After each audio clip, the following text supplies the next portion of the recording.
It's Adam, your internet chess coach, and in today's video, I'm going to discuss how to break through a plateau. If you've experienced a plateau in chess, whether you are just newer to the game and experiencing some stagnation, or you've been playing for a very long time, I want to break down in this video how you can shatter and break through any plateau that you're facing in the game. To start with, we'll take a look at the number one reason why you may be in a plateau. And we'll also see some example as well to illustrate the idea. Number one, you are lacking some awareness in a domain or area of chess. The number one reason why you might be hitting a plateau is simply you are unaware of what it is that is required for you to take your skills to the next level. This could be in any form or domain in the game. It could be openings, middle games, end games. It could also be related to your thinking process, independent of a lot of other factors, like pattern recognition, for example. So the number one thing is bringing awareness to an area of your game that you are not paying attention to or have put on the side. Maybe you really like openings, or maybe you really like middle games, but you put aside end games, and you're simply lacking awareness in a specific domain.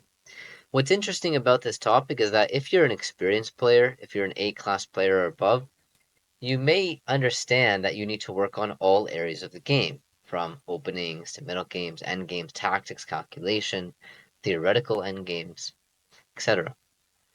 Thinking process as well. And so you may have this complete overview of what you need to work on, and it may be something within one of those domains where it could be something small or something big that you're actually missing in your games. So I'd like to take a look at this following game. This was played on chess.com. My opponent was around 2380. This is a rapid game. And as we go through the game, I want to highlight some areas and to give you some questions where they may be simple for some or very difficult for others to kind of capture this idea of how do you broaden your awareness in the game. For myself, when I'm looking to improve, the first step is I need to bring awareness to a concept.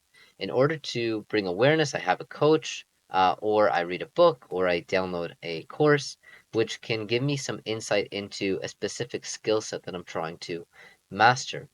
From there, then I need to engage in a certain form of training and practice to get better and better at that specific skill.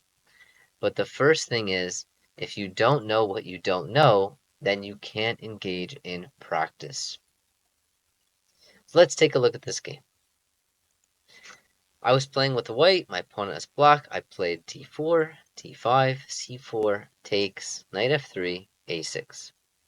An interesting move order to play in the Queen's Gambit accepted. Black clearly wants to play the move pawn b5 and cement the pawn on c4. I played pawn to a3, anticipating that if pawn b5 is played, I have moves like a4, trying to undermine the pawn on b5, followed by pawn to b3. Pawn to b5, pawn to a4, pawn to b4. Maybe not the most testing try by the opponent. Takes, bishop e7, castles, knight f6. Knight to d2, pawn to e6, rook to e1, and pawn to c5. So this is the first critical moment, I think, out of the opening.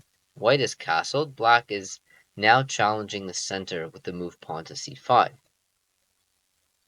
How would you play in this position? If you want, you can pause the video here and try to come up with a very strong plan for white. Okay, pause the video and come back. All right, welcome back. So in this position, we have some advantage as white. We have the center, our king is safe, and our task is to create some initiative, if we can, using our lead in development. But it's not so simple, because if we play the move pawn to e4 at the moment, which is our ideal move that we want to play e4, stifling the bishop on b7, grabbing space in the center, and preparing the move e5 later, then the problem is our d4 pawn hangs. The queen puts pressure. Just for example, if e4 is played, pawn takes, and we lose the pawn in the center. So this might be an area for you to improve upon, which is to ask yourself how much or how important is it for you to go ahead and achieve your plan versus the loss of the pawn in the center of the board. And in the game, I played the move e4, fully recognizing that the time that it takes for black to take on d4 will give me some time to get the initiative. The pawn on d4 is less relevant in this position than other factors such as black's king being in the center. I played pawn to e5. My opponent went knight to d7, uh, putting some pressure on the pawn. I cover it for the moment. The pawn on d4 is hanging, but what was more important to me was to keep the initiative. And I think a lot of players would simply take the pawn back on d4, which I think is a great move in this position, but I had some other ideas in mind. After knight to e4, I have a clear intention, which is jump into the d6 square, giving a check and not allowing black to castle so easily. In addition to that, I can now capture with the queen on d4 or the knight. And another key point is this move bishop g5. And if bishop e7, then knight d6 hits with a check. The black bishop cannot take on d6. Otherwise, the bishop will take the queen. So this, hopefully, simple part just illustrates that in a course of a high-level game, there are certain ideas that you have to be aware of. And if we go back in this position, playing the move e4 is not so simple if your focus is on the value of keeping your position intact, keeping the material balance. Okay, so let's continue. Let's see how the game progressed. e4 takes e5, knight e7, knight to e4, and knight to c6. Bishop f4, just holding on to the pawn for the moment, asking what is black going to do. They go knight to b6, hitting the bishop, bishop to b3, knight to d5, and bishop to g5. Bishop e7, again, not really playable here because of knight d6, and you cannot take because of the queen falling. So bishop g5, a nice move here, asking the black queen to move to some worse position. Queen d7, pawn to a5. I also think this is a very instructive moment. It's not exactly evident how we can make progress, and by playing the move a5, white is fixing the pawn structure on the queen side. Okay, I want to get to one more moment of the game.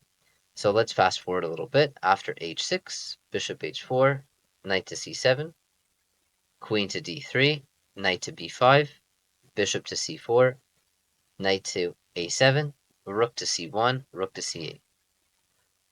Okay, it is white to play. Pause the video if you'd like, and try to find the way to continue. It looks like all of our pieces are very much maximized. What exactly do we play as white? Okay, welcome back. There's not exactly a clear way to make progress as white, but the fact remains is that black is having some difficulty of their own. The bishop cannot easily develop to e7, otherwise we can jump into d6 or take. The knights on a7 and b5 do kind of a good job controlling the queen side, but not able to take any active operations. The bishop could take on e4, but this would improve the quality of either the queen or the rook. And so with this in mind, it's clear that black is the one having some critical problems in this position. They can't play g5 either because of knight f6. And so what I want to draw your attention to, something that I've realized becoming a stronger player, is paying close attention to what the opponent wants to do. And if the position doesn't warrant uh, us being able to push forward and try to make progress, I think that's a very natural idea is how do we make progress? We're asking the question, what does the opponent do to make progress? And so the best move here, surprisingly, and a move that I made, luckily, was the move pawn to h3. And what this move does is it says to black, play a move. Like, what exactly are you going to do as black? Now, this doesn't make progress on its own, so white will need to find a plan if black isn't making some concession, some move that creates a clear weakness. But I think this move is really powerful in that it focuses the attention on an idea, which is paying close attention. What is the opponent going to do? What can they do? And anything active that they do is going to harm their position. Like, what exactly is black going to play? Bishop e7. We always have the ability to play knight d6 afterwards. I don't see the exact follow-up, but after bishop e7, we don't have to take on e7. We could, okay, we have to calculate if we take on b5, knight takes, rook takes, queen takes. At least we can force the king in the center. If bishop takes, knight takes, rook takes, bishop takes, um, we could then take on e7, and if king takes, he's stuck in the center. If queen takes, we have knight d6. The knight on b5 still covers the d6 square, so it's not 100% clear what white's way is to make progress. I think a very clear way is to actually change the bishop and play queen d2, targeting the b4 pawn. And if the queen takes, we might have some knight d6 idea. If queen takes as well, the d4 pawn is hanging. So the targets for d4 and b4 are white's easiest ways to make progress, although that's not kind of what I was aiming for. I was aiming to just crush the opponent, annihilate them, wipe them off the board. And so I don't want to take the time here to target these two pawns, but that would probably be the best way to make progress afterwards.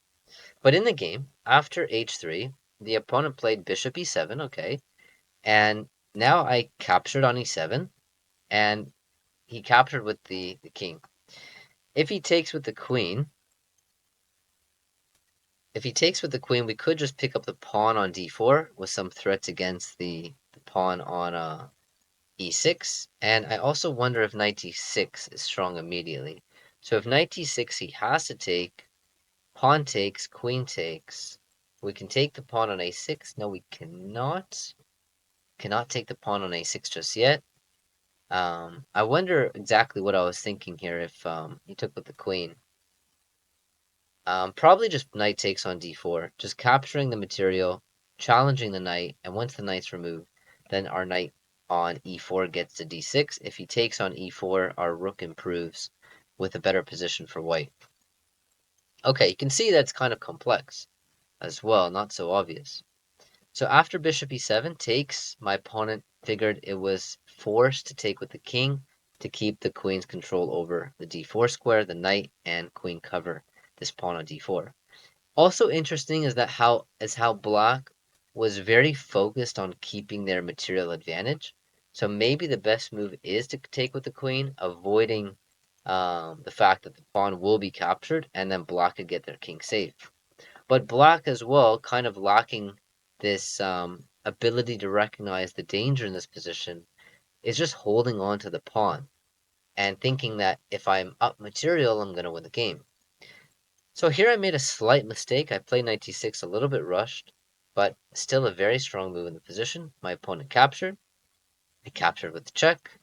Queen takes, and now picked up the pawn. There's huge threats. I'm threatening knight to f5, attacking the king with the check and opening up the queen. The pawn on a6 is a little bit loose, and the king is in the center of the board. He played pawn to g6, trying to cover the f5 square. And now, if you want, you could pause the video again, try to find the way to make progress. Here we really do want to make progress as white and crash through, just destroy the opponent. Okay, welcome back. In this position, the best move is rook to d1. We want to simply sacrifice on e6 and blast open the position, but the problem is that if bishop takes, he has this in-between move of rook takes on c1. So first, bringing the rook to the d file is going to crash through on e6. Bishop d5 is an attempt to stop this, but that hangs the pawn on a6. So trying to solve this problem, the opponent played knight b5, thinking that maybe If you take on e6, the knight takes on d4, but now bishop takes on e6 is completely crushing. My opponent played rook to c5, and if you take on d4, we can take on c8 with a check, which is completely winning, so maybe he missed this. And after rook to c5, just bishop d5 and win the bishop on b7 is game over. Just to show you how the game continued, queen takes, rook d7, bishop d5, rook to e7, and the opponent resigned here. Okay, so number one, lacking awareness. The number two reason why you may be stuck at a plateau is inconsistent training. So you know exactly what you need to work on, but you are inconsistent with it. Maybe you haven't set up a schedule, maybe you're busy with other life things that are getting in the way, but having a consistent form of training is critical for you to break through that plateau. In addition to that, you may need to do a little bit more work to break through. What got you to the current level may not get you to the next level. So you may be needing to push through a little bit more and put a little bit more time into training. Number three is a decline in your current skills. So you may be working on something in your game to elevate your level to the next level in a particular area, but by not working on a different area, you may be declining in your ability in a certain skill set. So I'm sure you've had this experience where you try to learn something new and apply it either through blitz games or over the board games, and as a result of trying to apply this new concept, you kind of miss a concept that you already learned. Like maybe it was in the opening or middle game where it could have been even something simple like, why did I even make that move? Something that I wouldn't have done previously, and now that I'm making that mistake, you might have this problem of a decline in your skill set. So as you're learning new things and as you're trying to break through your plateau, it's really important to do some upkeep to maintain whatever's been working for you up until this point. You can do this by paying attention to areas of your game that you've mastered, and while trying to fill in the other areas, playing around with some ideas in your gameplay um, that doesn't affect the previous things you learned. So you could do training games where you are having this thought process of, I know exactly what it is I'm good at. I'm gonna work on that. Like I'm gonna focus on that, I should say. And then I just want to add this one idea. I want to master this one idea. It could be tactics, could be paying attention to small positional details, could be just getting your king safe, could be focusing on some strategy like keeping attention to open files, um, paying attention to strong squares or weak squares. Uh, so just trying to pay attention to the areas that you've mastered and trying to not decline in those areas. Okay, that might also be tactics as well. So you could do consistent training on tactics trainers on chess.com or Lichess to be able to maintain whatever it is that's working at the moment. You might have a decline in skills as well due to age. So if you are um, um, older, let's say over a period of time, a long period of time, you may simply decline because you're getting older and older. And see this with top players as well. They um, only stay at the top for so long. I don't think that's going to be your particular problem. I think it's going to be more of you're not really paying attention to some of the skills that you've mastered, and you're just letting it go, thinking if you've mastered them, then that's all you need to do. You've already done the work, but that's not the case. You need to sharpen your skills continuously. Okay, number four, your psychology. And this one has to deal with your belief systems. It could be, do you believe that you're able to reach the next level in chess? Do you believe that you have the capacity to be able to reach a higher level? We often have this limitation in thinking that, oh, our opponent is 200 points higher rated than us. How could we possibly beat them? Oh, we're playing a grandmaster today, then we're just not really having any chance of success. A big part on reason for your plateau could be a self-limiting belief that you're capped at a certain level. Maybe that level is 1500, maybe that level is 1800, 2100, maybe 2400, and thinking that you can't get to that grandmaster level. This relates to a problem with your belief system. So, in order to break through a plateau, we have to recognize what is our ability. How good do we think that we can get? I remember when I was younger, I had this kind of delusional belief in myself that I would be able to accomplish pretty much anything that I set out for myself.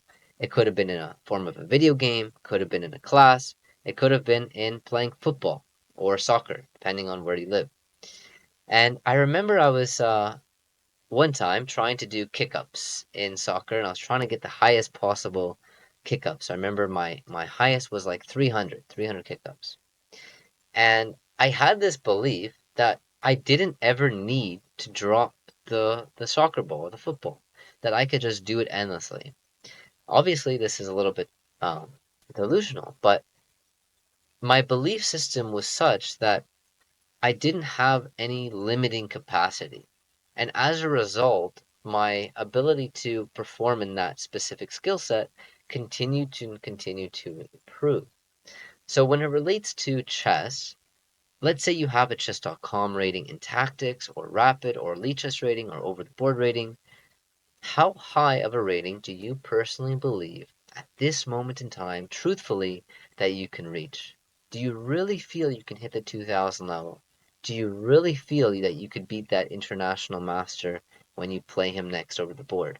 What is that limit? And I would suggest to you okay, I say this a lot, pay attention, but I suggest to you is um, take a look at some games of players that are up and coming in the world. These are prodigies, 13 years old, 14 years old, um, players like Faustino Oro, players that are kind of now heading into the older generation. They're still very young, but they're kind of going into the next generation, like Pragananda and Nihal Sarin, for example.